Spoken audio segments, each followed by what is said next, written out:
Gentlemen, boys and girls, friends, Romans, and countrymen, here we are, the day after Christmas. High noon. How about that? High noon. Uh, this high noon, gentlemen, has me all messed up. I keep wanting to say uh, 11 p.m. because I'm used to working in the p.m.s.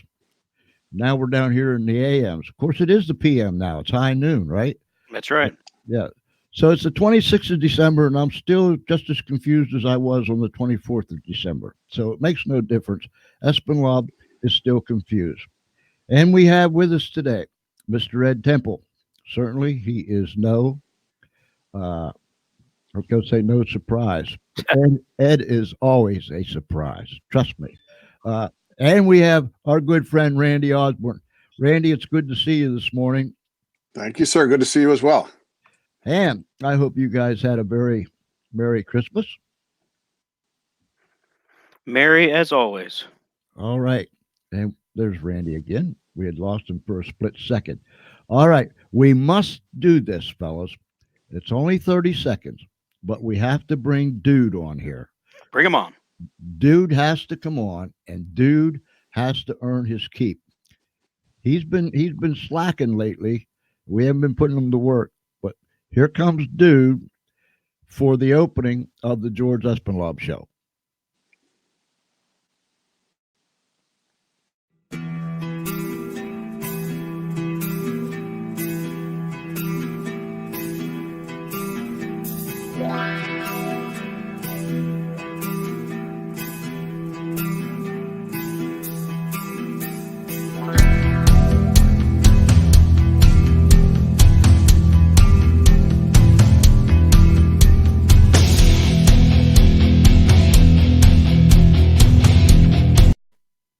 And there he is.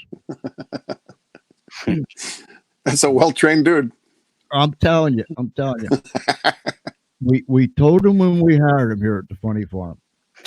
You have now we have a longer. We made him work longer than that, but we only got 30 seconds of them up there. We've got more of them in the background. We're going to bring on later, but we told him you have to earn your keep, and he said okay. And so we gave him an audition. He performed. Everybody here at the Funny Farm, naturally, they all liked him, and so there he is, gentlemen. The last three shows that we had scheduled. Uh, One, we had severe technical difficulty.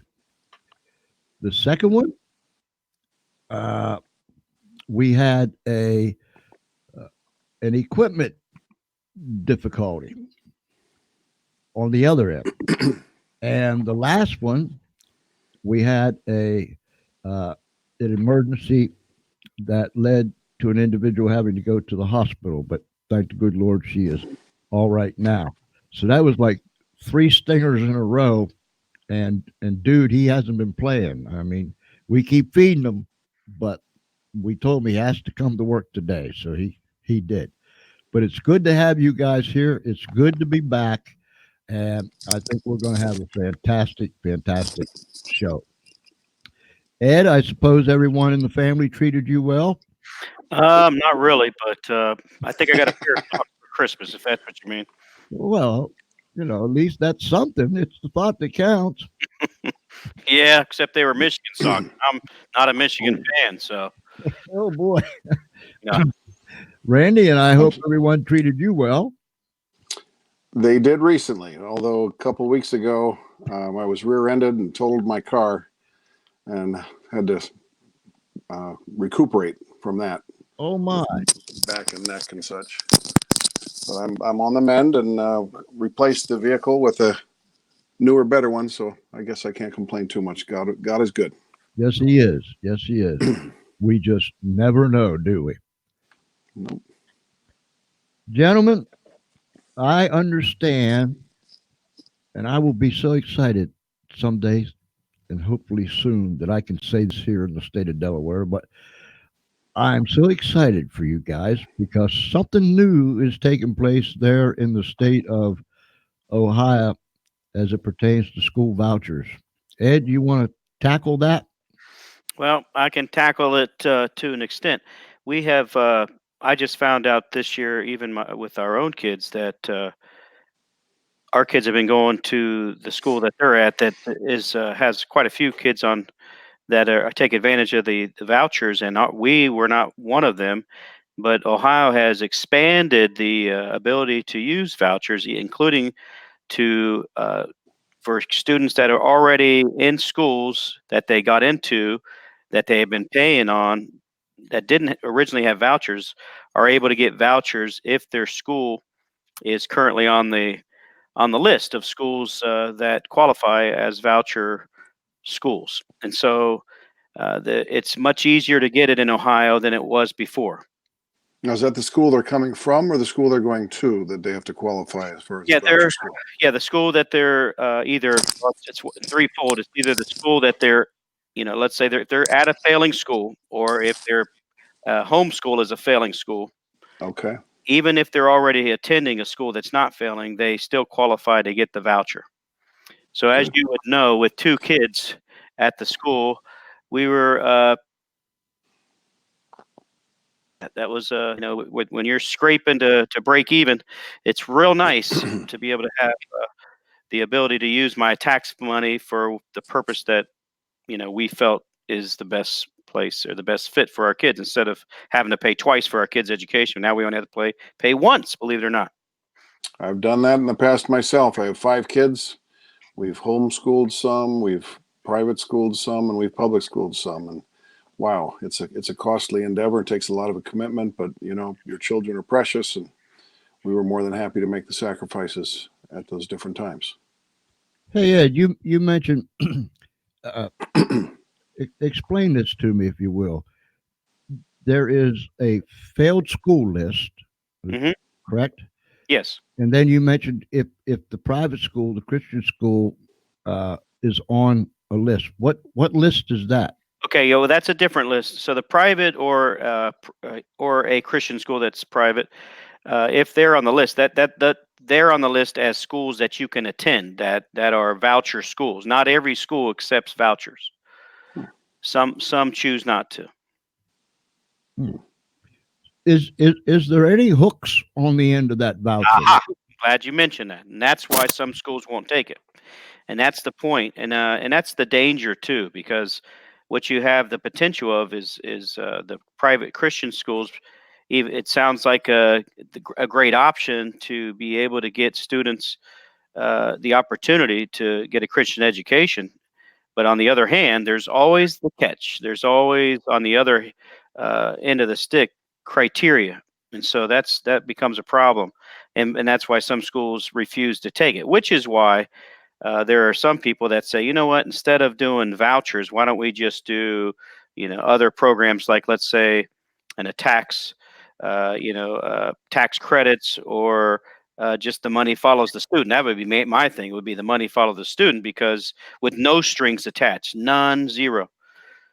Currently, the president of the United States just did an executive order and is directing his Secretary of Education to get the federal government's hands out of education more and more. Of course, for me, it would be 100% out, but more and more is a lot better than what it is right now. Right now, they're the federal government, the state, even for that matter. There's too many people's hands in the pot, and they tend to make things worse, not better. Is there hooks attached to this new vouchers law that's coming down the road?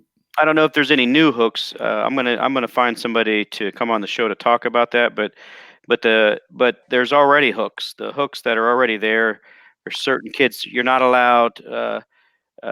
They would call it discriminating, and others would call it accepting people that go against the values of the school. Hmm. For example, so a kid, if a kid were to come in and you would accept them, and let's say you find out that some of their values, for example, don't coincide with the mission of a Christian school or a private school for that matter. Well, once you accept the voucher money, you don't have a leg to stand on. Right. So, in other words, they effectively, by all the, it's kind of like, I don't want to call it fascism because it's not that much. Their hands aren't in it that much, but they've opened up the door to, to at some level, micromanage the voucher schools. It's not as much as, let's say, the public school, or not as much as the charter school, but it's still, once they open up that door, just a matter of time before a different administration or a different political party takes over the state, and next thing you know, they're effective. They may not take away the options, but effectively you can take away the options by controlling, the situation in the schools of those that accept the voucher money. It is that control, that word control, right, Randy? Absolutely. I when Ed was sitting telling us, I call them hooks. They're more like booby traps. Because a lot of times you don't see them until it's too late. They go off. They go off just as you're ready to step on a certain parcel of ground. Bad things happen, and I'm all for the money follows the student. Period. No strings, no hooks, no booby traps, no trap doors, none of those things.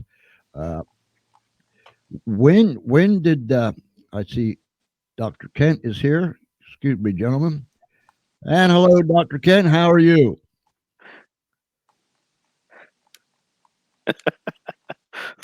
I see him. I see him too. Hello. Are you there, Dr. Kent? Can you hear me okay? Yes, sir. I can no longer hear you.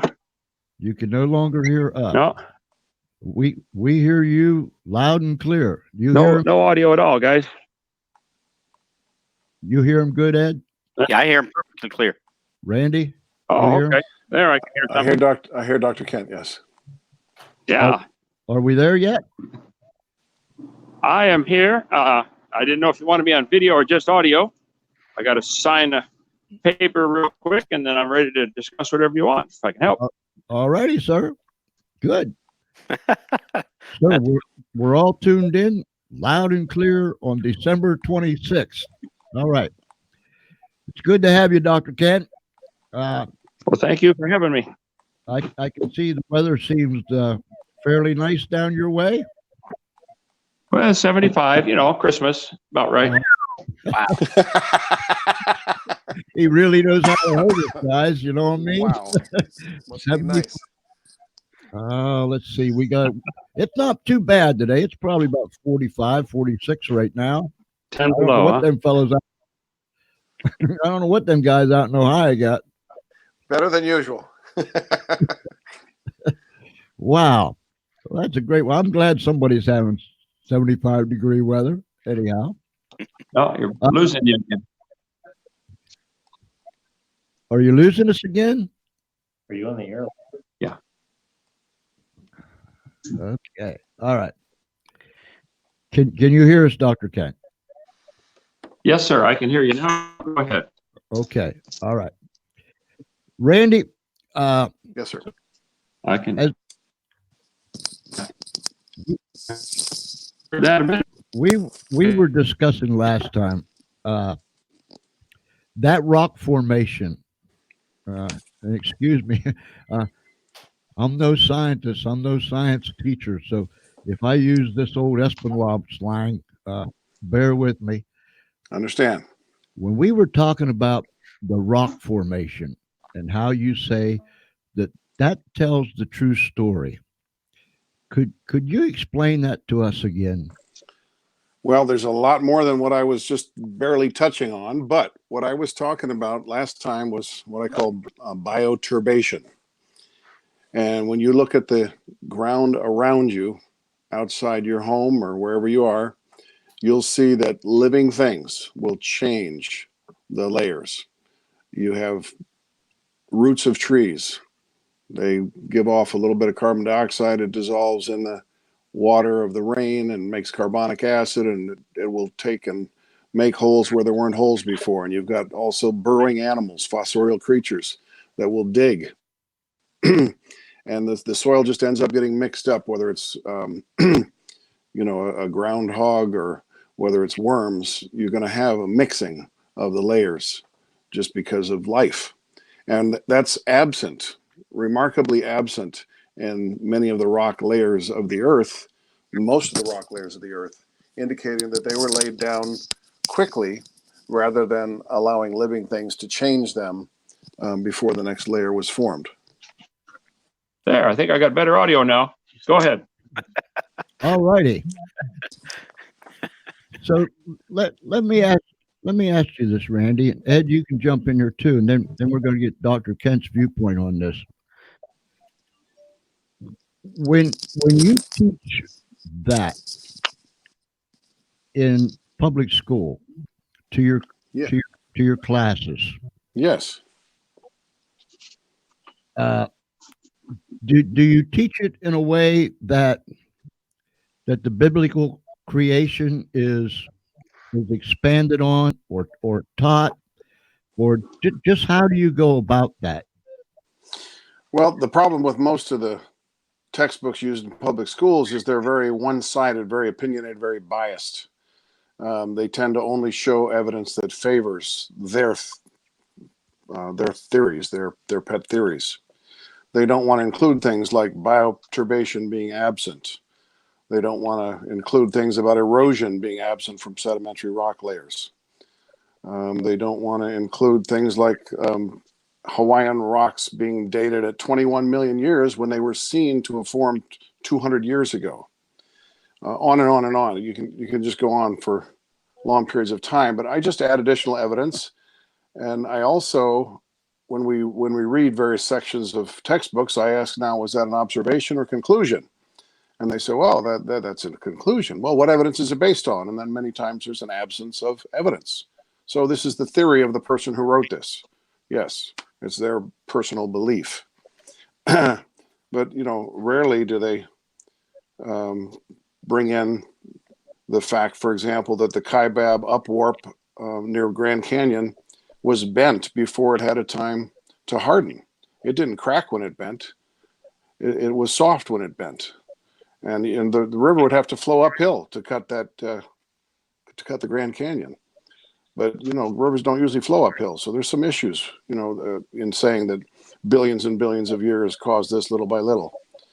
Darwin believed that because he was tutored by Lyell, and Lyell believed that everything's natural, it's material. There's the only things that are real are space, time, energy, and matter. But that's not a fact. That's just their belief. And we shouldn't really be teaching people's beliefs to the exclusion of scientific evidence. That's kind of hypocritical, isn't it? Because it is, but a lot of people don't know it. They're unaware because that's all they've been taught. It's amazing how they can say that Christians are hypocrites, but yet when it comes to the other side, we're teaching their theory or their conclusion. Right. And yeah. And I don't mind teaching their theory, their conclusion, but when you don't include contradictory evidence that's rampant, polystrate fossils going through multiple layers, and they say it takes millions of years to form the layers, but yet there's no erosion.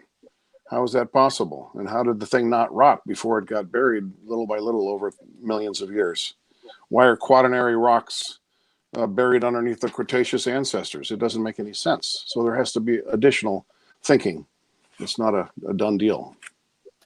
So there we get back to that thing again. Not teaching where someone can think on their own, but teaching what someone wants them to think. That's how it all fits in.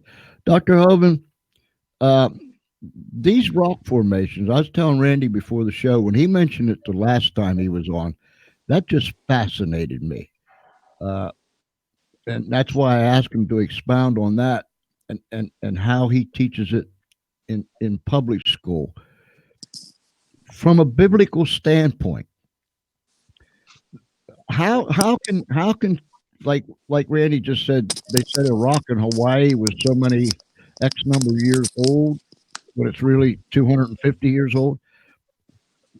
How and why do they do that? Well, I think it's pretty simple. There's only two theories, two belief systems. One, there is a God and he made everything. And two, there is no God, so everything made itself somehow, some natural process without a creator. And some people want so desperately to believe there is no God, they'll grasp at any idea that would leave God out. So the Bible clearly teaches God made the world about 6,000 years ago, and then there was a big flood in the days of Noah, 4,400 years ago. I taught Earth Science 15 years. I don't think anybody argues. There is certainly enormous evidence of stratification around the world. I mean, there are layers of sediment all over the place. 70% of the Earth is covered by sedimentary rock, which would be laid down by water. The other 30% probably got washed away as the flood water ran off. It was covered by sediments, and then it washed it back down to bare rock during the last few weeks of the flood. But during Noah's flood, if the Earth were covered in water, the tides, of course, would still be going up and down because of the moon. But now you have a real problem because there's nothing to interrupt the tides. Right now, the tide starts coming up and it bangs into South America or North America or Africa. The tide gets interrupted in its harmonics. So people that study harmonics can tell you if the Earth were smoothed out, just right now, push the mountains down, smooth out the Earth, the water would be 1.5 miles deep everywhere, 8,000 feet. And the tides would be 200-foot tidal change.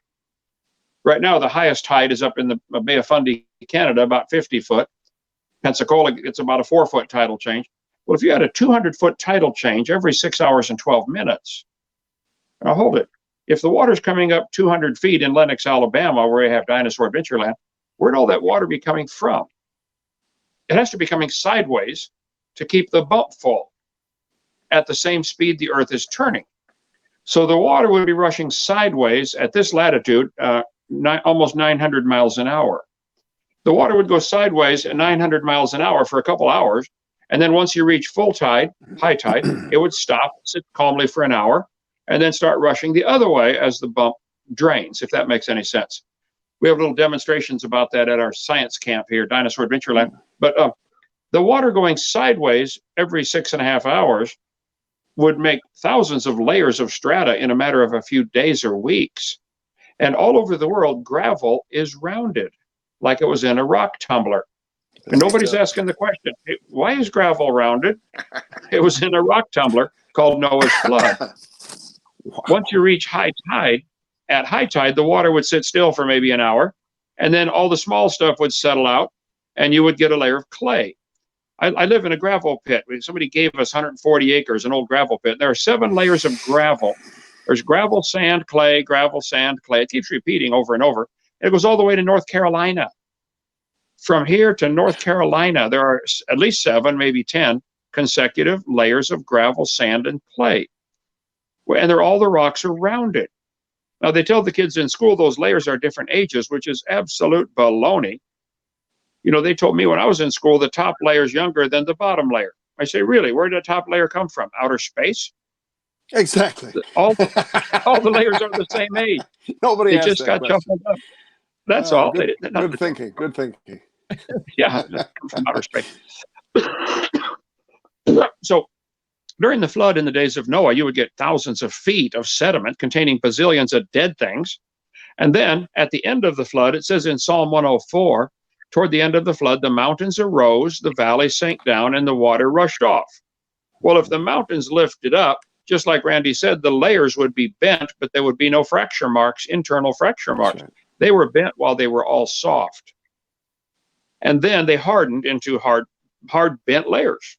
If they were hard first and then bent, they would be fractured or cracked, and they're simply not. So, but see, the Bible says in 1 Peter, the scoffers are ignorant, or 2 Peter chapter 3, the scoffers are ignorant of the flood.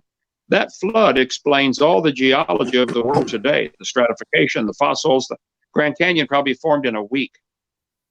If you plugged up Grand Canyon right now, that would take a lot of dirt, by the way. But if you could plug up Grand Canyon, a giant lake would back up on the north side called Grand Lake. The lake is gone. It doesn't exist, but the beach lines are still there. It'd be a lake 5,000 feet deep. Once it got over the top, it started washing that canyon out probably in a week, because once the water starts moving one direction, it becomes liquid sandpaper. It's not just water, it's picking up junk and debris and rocks. And there's at least four things that happen: erosion, abrasion, liquefaction, and cavitation. All of those would happen with rapidly moving water, and you would cut right through solid rock. Like, well, they use water now to cut steel. They have water jets that cut right through steel. So Google dam break at Dinosaur Adventureland. 2 years ago, this Christmas Eve, 2 years and 2 days ago, we had a little dam we built to hold water while we fixed the big dam. I cut a notch in the top with my shovel, and in 8 minutes, in 4 minutes, the gap was 8 feet wide, and in 7 minutes, the dam was gone. It washed it out. There's just overwhelming evidence that Grand Canyon and all canyons really formed very rapidly, a couple of weeks max, I would say. Okay. We see good evidence of that up in the state of Washington, where the Toutle River cut out Right. Miniature Grand Canyon, about 1/40th the size of Grand Canyon, and they watched it form right in front of them in a week. And there was stunning silence from the scientific community of, oh my goodness, it doesn't take a little bit of water and a lot of time necessarily. It could be a lot of water and a very little amount of time to make something like the Grand Canyon. Well, see, Ed? here's the thing. The thing that's at risk is their lifestyle. I spoke at Mhm. Berkeley University, and nobody would debate me, so I just spoke there. About 1,000 people in the room at Berkeley years ago. I just said, look, creation's true, evolution is dumb. It's not true. It didn't happen. Afterwards, I was out at the sales table, people buying my videos, and this big old football player came up to the table. He was angry. He said, evolution is a fact. I said, calm down, son, calm down. I said, let me ask you a question. Suppose what I said tonight was true. Suppose the creation story was true. If you chose to believe that and admit that, would that affect your lifestyle any? And he was real quiet for almost a minute. Finally, he said, that would change everything. I said, I Mhm. know. Now, let me ask you a question, son. Do you believe in evolution because you really have some scientific evidence, or because you like the freedom it gives you from God's rules? He said, I believe in evolution because I'm horny. I said, well, son, every male of every species, from termites to whales, understands that one. But that's not a reason to reject the creator. Hello. This creation evolution is this gets right at the heart of their lifestyle. That's what the problem is. That reminds me of something Jesus said. He said, light came into the world, but men preferred darkness because their deeds were evil. Yeah, exactly right. Wow. Ed, I've known you for quite a while, but and maybe you told me, and you know Espinal, he can forget in a heartbeat. What subjects do you teach? Actually, I teach. I teach Algebra 2, Calculus, any math. I also teach social studies too. So any history, psychology, sociology, you name it. Now, Ed, you're in the Christian school. Randy, you're in the public school. Yes, sir. And Dr. Hoven, you are what term can I give you? You Hated on the internet by the atheists. you womp an atheist, right? Don't Yeah, we have whopping atheist every Wednesday night here at our Dinosaur Adventureland. somehow Whack 'em. that stuck with me. Some things stick with Espinal that don't stick with other people. I don't know if I should apologize for that or not. But Randy and Ed, let me ask you this. When you're teaching, does from the students on their own, do they have questions for you that relates to the creation, to the power of God? Do they come up with these questions, Randy, Ed? They surely do. They surely do. And the more information you can give them that doesn't just fit the party line, the more often they come up with those kind of questions. You know, Ed mentioned the fact that he teaches calculus. Isaac Newton spent a lot of effort coming up with a calculus. And it turns out that at the bottom of the fossil record, there are creatures, trilobites, with extremely complicated eyes. They're supposed to be simple at the bottom and get complicated at the top, but at the very bottom, we've got eyes of a trilobite that can only be described using calculus. And that just seems counterintuitive, that the most complicated eyes should be at the bottom of the fossil record, but yet there they are.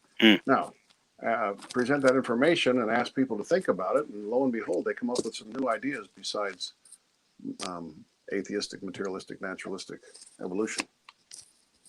Ed, do you run into any of those situations where the Yeah. As a matter of fact, there's a lot of times it's because of a movie or something that comes out. I think a while back, Passion of the Christ came out, and that generated a lot of conversation. But and then other times there's been I used to have kids come in even at the public school. They'd come in at lunchtime. I would probably have 20 Muslim kids. They'd love talking about religion. So I had a chance. I said, "You take out your Quran, and I'll take out the Bible, and we'll discuss it." And it was very interesting. And so they were very willing to have that discussion. Now the public school system, the way it's designed, is you could talk about every religion except Christianity in a positive way. And so it's unfortunate because here we are. We're trying to find truth.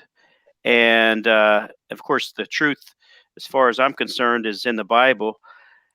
But they had a lot of trouble with some of their contradictions. But the point is, though, we can have conversation without wanting to, get upset with each other and shut down school, kick the teacher out of the building, for example. So yeah, it comes up quite a bit. I mean.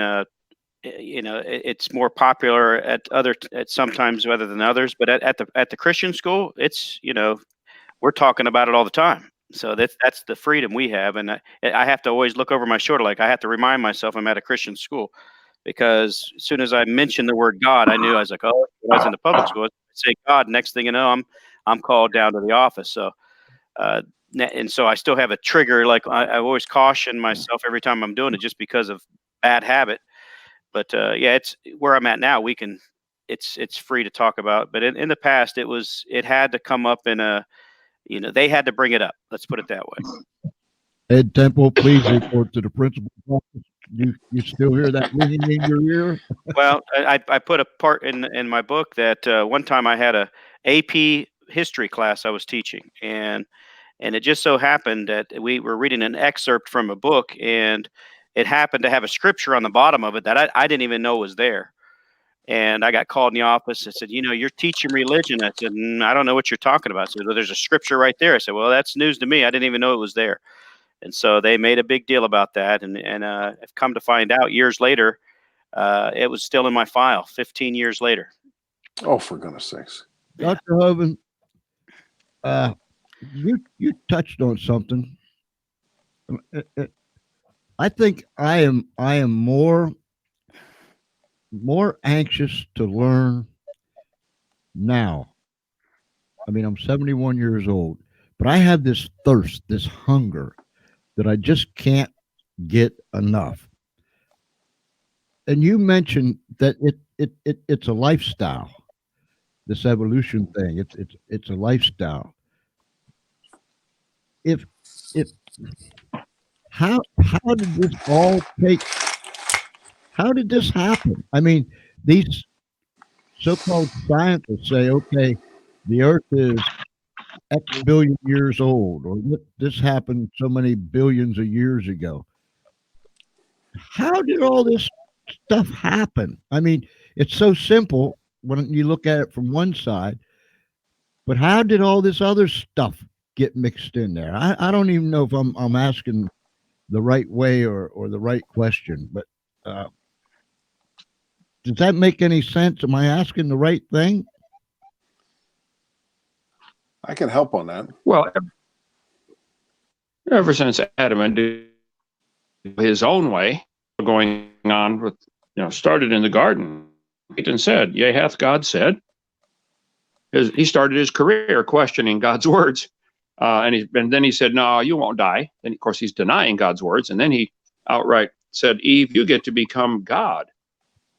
You eat off that tree, you get to become God. And that's what the whole idea of evolution is about, moving and progressing. And someday we get to be God. Right? Actually, right now, we're God of the universe because there's nothing higher than man, according to evolution. Of course, you get somebody who believes that, like Adolf Hitler, there's nobody to answer to. He's God. Well, there's no telling what they're going to do. We saw it in history, But yeah, and as far as public schools, my mother and brother both retired from teaching in public school.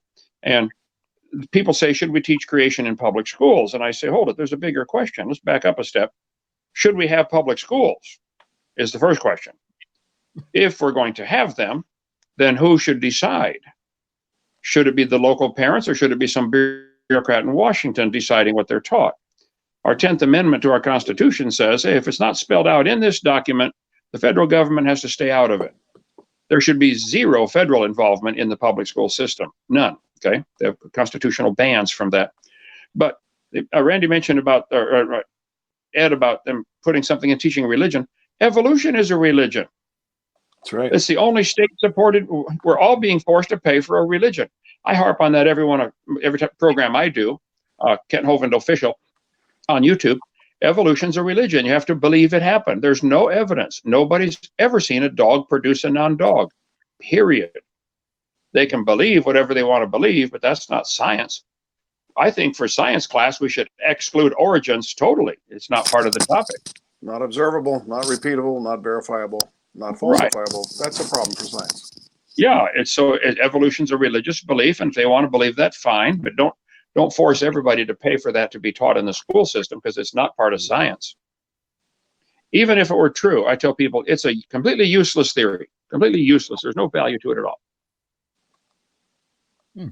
Well, I don't know if this is still the case, though. Mr. Osborne, you may be able to speak to this, but the standards in Ohio for science, at least at one point, 25% of them were geared around the evolution, the concepts in evolution. Is that still the case, or did that go away? And it's not just evolution. I used to be a younger person, and when I was younger, it seemed like the age of the Earth was doubling, the age of the universe was doubling about every decade. What they found out is the closer they studied things, because in Darwin's day, a cell, what could you know? It just looks like a glob of protoplasm. Mm-hmm. But then when you are able to magnify, and now we have, electron microscopes, etc., things are so incredibly complicated. They have to simplify like crazy to put things in textbooks. So with the complication, they said, well, this couldn't happen quickly by accident. It must have happened slowly by accident. When I say accident, I mean no intelligence from the outside acting on matter. It's just natural processes, time, space, matter, and energy. And, they treat the whole subject as if you had a bunch of pieces of a puzzle, throw them in a dryer and turn it on, it's going to assemble itself. Ridiculous. It just absurd, the conclusions that you have to come to believe the theory of molecules to man evolution. Dr. Hovind, you just said something. Why have public schools? That struck a nerve. Could you explain that again? Well, the founders of this country back in the 1700s, they were terrified of big government. They saw what it could do. If a government's big enough to tell you what to do in every area, they're big enough to take away everything you earn, and you end up being a slave back to the children of Israel in Egypt. So the founders were very alert to this situation, and they gave a constitution and the Bill of Rights. And at the last one, number 10, they said, let me spell it out real clearly for the federal government. If it's not spelled out in this document, you do not have authority. You don't assume you have authority. No, you do not have authority unless it's spelled out in this document. And the federal government has some very legitimate purposes they're supposed to serve: protect us from evildoers inside and protect us from evildoers outside. If the enemy attacks us, we better be ready to handle him. But they have no business being involved in education, no business being involved in welfare, no business being involved in drug enforcement. I've never taken drugs. I've never tasted alcohol. I'll be 67 in a couple days. But so But I would legalize all drugs and stop all welfare. If you want to take drugs and hurt your health, I don't care. But you want me to pay for it when you're sick? Now that's my problem. So the federal government simply has no business being involved in education, period. But they get involved by using the dollar as their hook. They give money to the schools and say, if you take this money, you have to follow these rules. There's never been a law against teaching creation or the Bible in schools. Never. There were 2 states that tried to make it mandatory that creation be taught, and the court struck it down. They said, no, you can't make it mandatory. They've never said you can't teach creation in public schools. Now, what they do, though, the ACLU, which is the American Communist Lawyers Union, they will threaten a lawsuit knowing they would lose, but just the threat of a suit makes the average principal panic and back down. And so you can teach creation, you can teach the Bible in every public school in America. There's no reason you can't. But your school board or your state could not pass a law that said it's mandatory to teach this. However, it certainly seems to be mandatory for the kids to learn the evolution religion. Yes. Something seriously wrong there. Ed, your thoughts on that? He's absolutely right. That we as Christians, we've had a habit of being pushed around, and that's why we have unions for teacher unions. Not all unions, but teacher unions. And I'm not against unions. I'm against unions that are politically only allow for one particular party to have a voice. But we have unions that are, that are far gone. I mean, I've gone to if you just go to a teachers union rally, and then literally their constitution is seems like it comes from, actually it does come from the Communist Manifesto, but it comes from the Project 21 from the United Nations. So it is spooky. So their intention is to get God out of there. And when they do talk about God, at least when it's allowed, it's only in a case to minimize God. So creation, for example, is part of Greek mythology unit, or they at the senior year required reading, they get books that say that all religions are the same, and so on and so forth. So yeah, I don't even I get nervous when public schools are telling kids to learn anything as if it's the truth, instead of giving kids information so they make a decision. And so in this case, it just so happens that the information they're forced choicing is things like macroevolution. That's taught not as even a theory, it's taught as a fact. And so I'm talking about in most cases, not obviously in Mr. Osborne's case, but in far too many schools, it's taught as if it's a fact, and kids aren't even asked to decide. The questions that they're given on tests are not open-ended. They are, this is the fact, multiple choice. You better choose the answer they want you to choose. And so that's what's spooky about it, which is, like I said, why I'm a big fan of school choice, because at this point, it seems as if it's impossible to turn the clock back.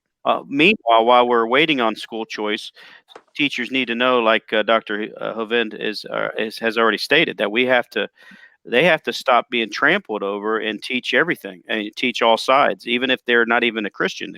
The atheist teacher needs to teach both sides, just like a Christian teacher does. Randy, you have any thoughts? I do. I think I shared with you last time, as I was studying the evolutionary hypothesis, that I came up with an apostate's creed and compared it with the Apostles' Creed. Well, I did the same thing concerning the Lord's Prayer. So, George, I don't think I've had a chance to share that with you yet. I think this might be an appropriate time to do that.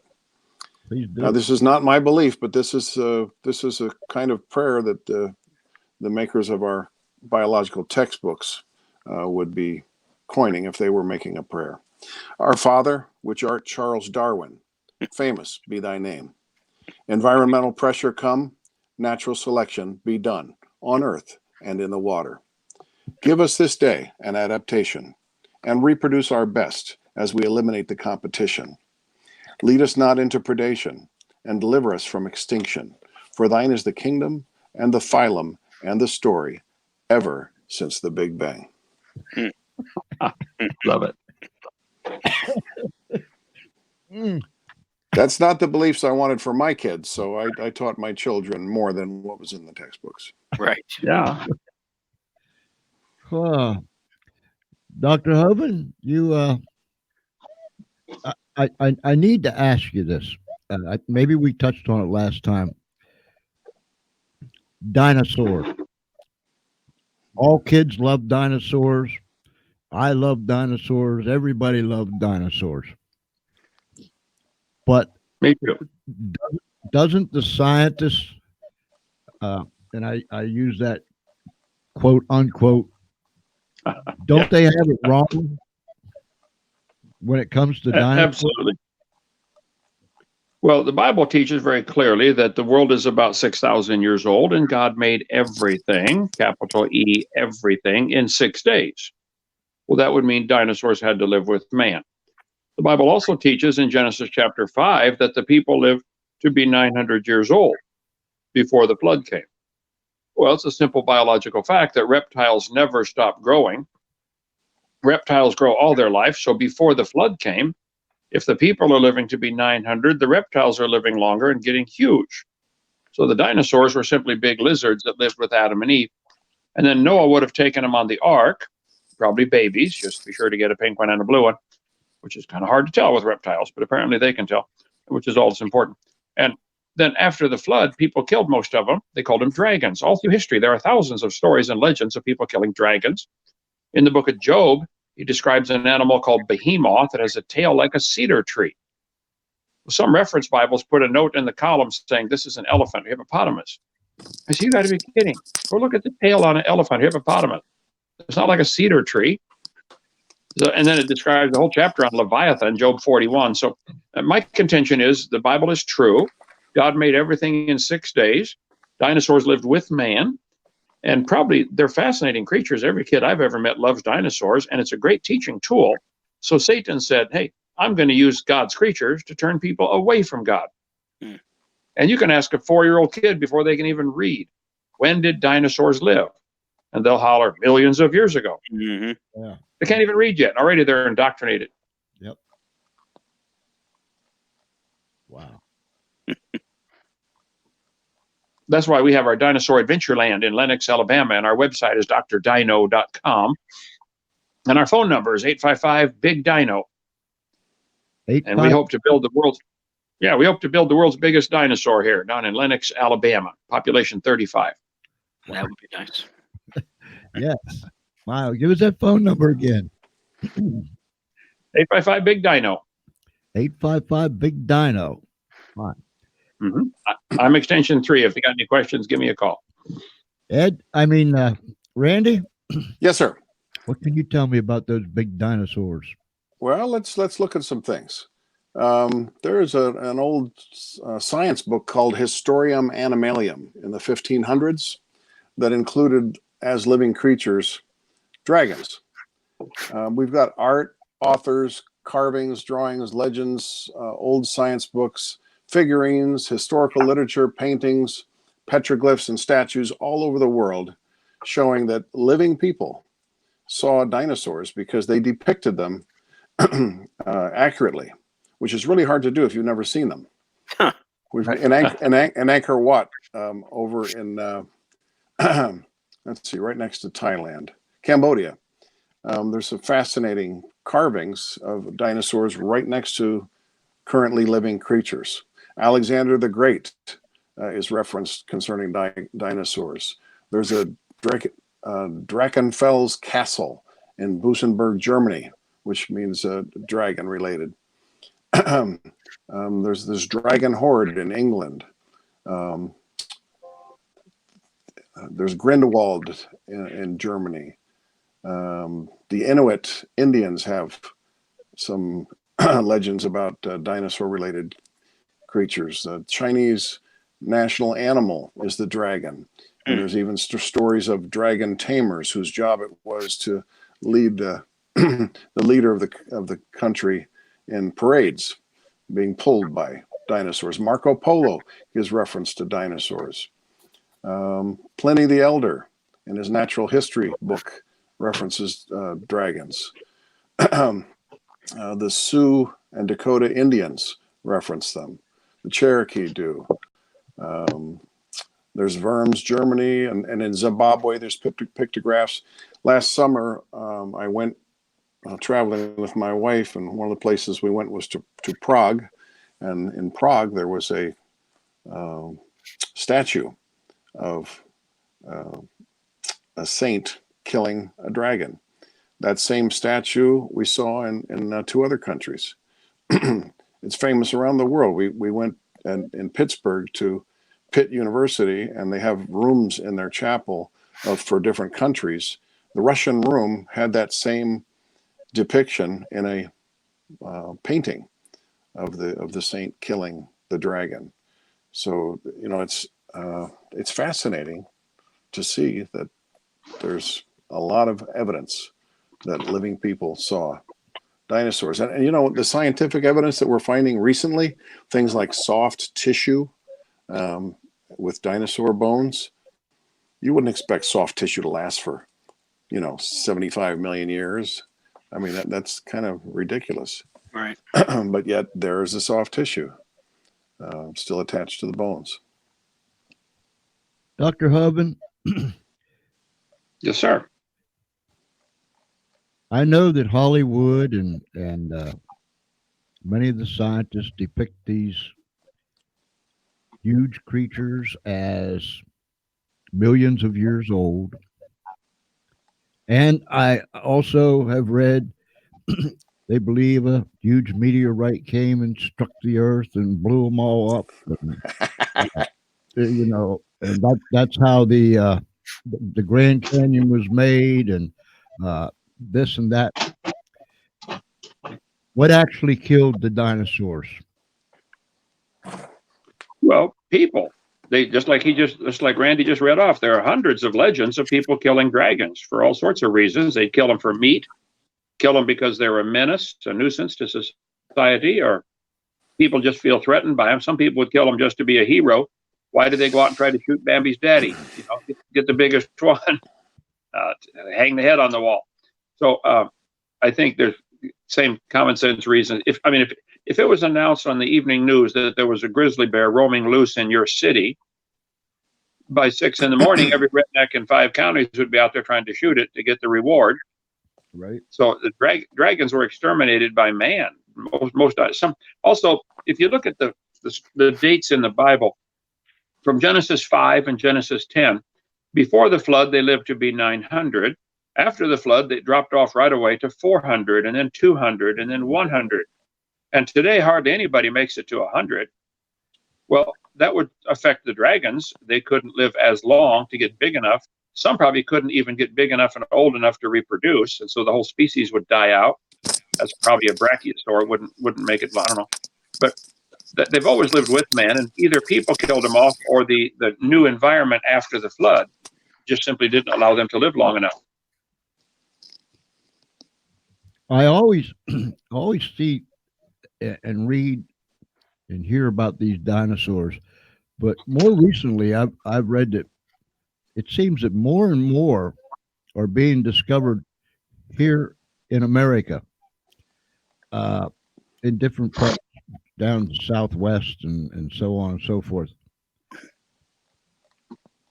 The flood. I have a good friend who's building a dinosaur park up in New England. He wants to keep it on the down low for now, but he has seen living pterodactyls in the mountains of Arizona, 5-foot wingspan, and intends to capture them and put them in his museum. But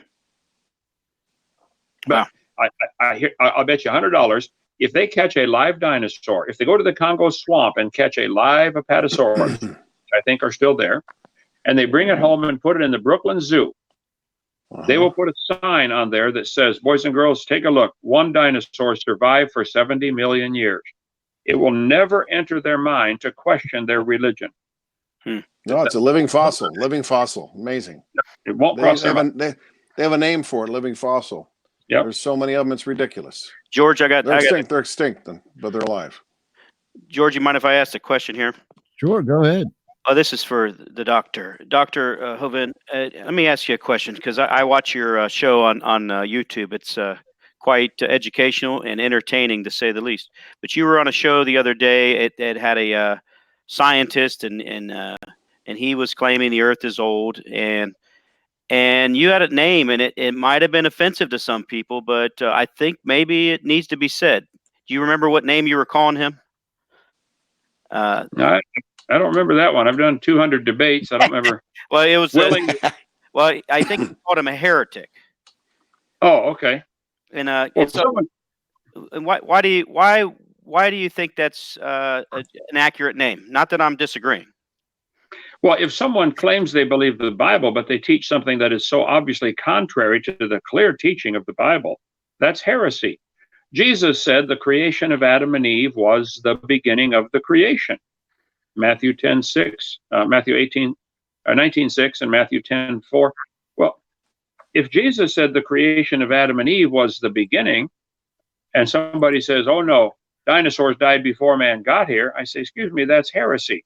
I'm with you. The Bible says, 1 Corinthians 15 and in Romans chapter 5, that man brought death into the world. Why does the world have death and suffering? It's because Adam and Eve disobeyed. Curse of But sin. according to evolution, death and suffering is how we get ahead. If one animal evolves a little better than the rest of them have to die, or else it takes this good new improved gene and blends it back into the population. So death is the hero of the story in evolution, and death is the enemy in the creation story. These views are polar opposite. And what's the danger of that? Well, I asked people all over, I said, if evolution is true, how do you tell right from wrong on any topic? Right. I was in University of Guelph in Canada, and a smart aleck senior anthropology, PhD anthropology student about to graduate with his PhD in anthropology. I asked him, how do you tell right from wrong? He said, that's easy. He said, I decide what's right and wrong.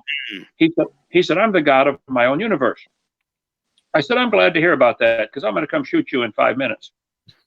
He said, you can't do that. I said, yeah, I can. I'm the God of my own universe. I decided Why you ought to not? be. Exactly. But I mean, what's the danger of the Christian guy that says, you know what, I believe in, I believe the Bible, but I also believe in the macroevolution story. Well, Exodus 20, God wrote on a rock with his own finger the 10 commandments and handed it to Moses. One of those commandments, he said, in 6 days, he talked about honoring the Sabbath. For in 6 days, the Lord made heaven and earth, the sea, and all that in them is. I think that would include all the stars, all the people, all the birds, all the dinosaurs. God claimed he redid it all in 6 days, and he wrote that on a rock with his finger and gave it to Moses. Does evolution fit that theory? No. Absolutely not. Exodus 31, same thing. In 6 days, the Lord made heaven and earth. So I don't think the Bible could be more clear or more simple. God made everything in 6 days. Nothing died till Adam sinned. It was man that brought death into the world rather than death that brought man into the world. Right. And So as soon as you start Opposite. twisting one part, you can start twisting the rest. Absolutely.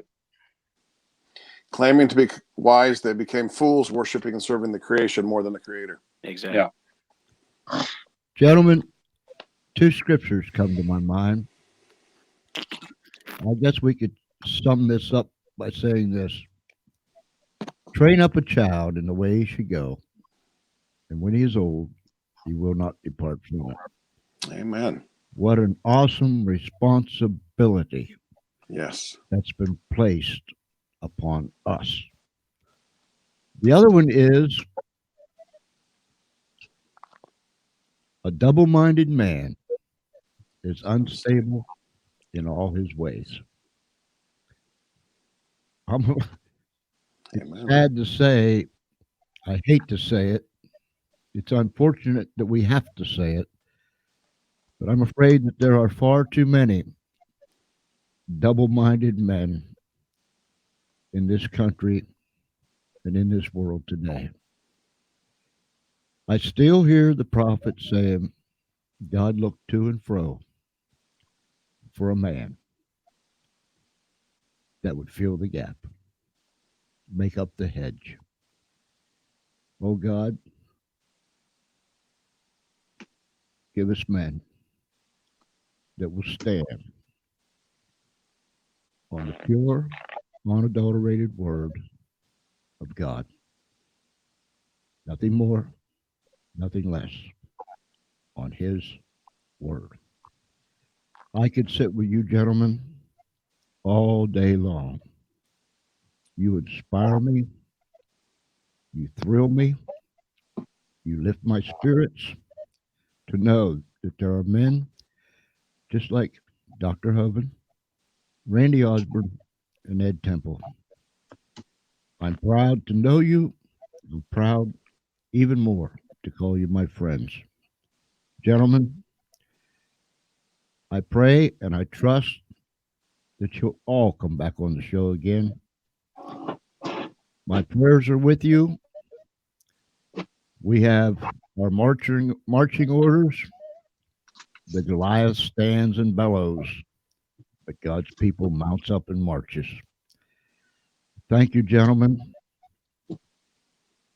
You truly are the warriors that we need in this day and age.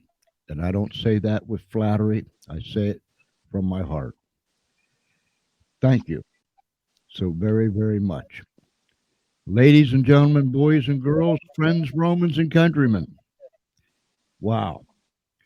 The time has just flown by. Thank you, gentlemen, for your time. Please stay in touch. Dr. Hovind, I'll be all over that YouTube channel. Okay. You still do that wacka atheist thing? Whack an Atheist every Wednesday night. It is fun. Every every Wednesday night. I got to write this down. Every Wednesday night, whack an atheist. Okay. No, we live out in the country. We can't do it live, so we tape it Wednesday night, and it'll be up by Thursday morning broadcast. So Kent Hovind is innocent. All right. Kent Hovind official is that what YouTube channel? Thank you for having me. Thank you, sir. Thank you so very much. God bless you. Randy, thank you, old buddy. Yes, sir. I appreciate My it. pleasure. You keep trusting and serving the Lord. Yes, sir. And let's stay in touch. I like that. All right, ladies and gentlemen. Wow. What a tremendous show. Ed, I'm going to turn this thing off and then I'll chat with you for a little bit. You got it. All right. Okay. Wow. Ladies and gentlemen, go to YouTube, subscribe to, I can't remember what it is, the George Espinlove channel. That's what it is. Subscribe to that. My heart's just been touched one more time by the need, by the challenge, and by the opportunity that God has given us. Tremendous. So, ladies and gentlemen, boys and girls, friends and Romans and countrymen, share this. Start your watch parties. That sends it out into your news feed and sends it out to people that we could never reach. Please help us. Please do that. And so until then, we'll be up on the radio tonight. I don't know what exactly is going on yet, but we'll be up there. I guess it's up there. I don't know. We'll be on the radio tonight, live anyhow. So join us there. And look for us around 8 p.m. Eastern time. And so until then, I trust that God will keep you right in the center of his hand. See you later. All right.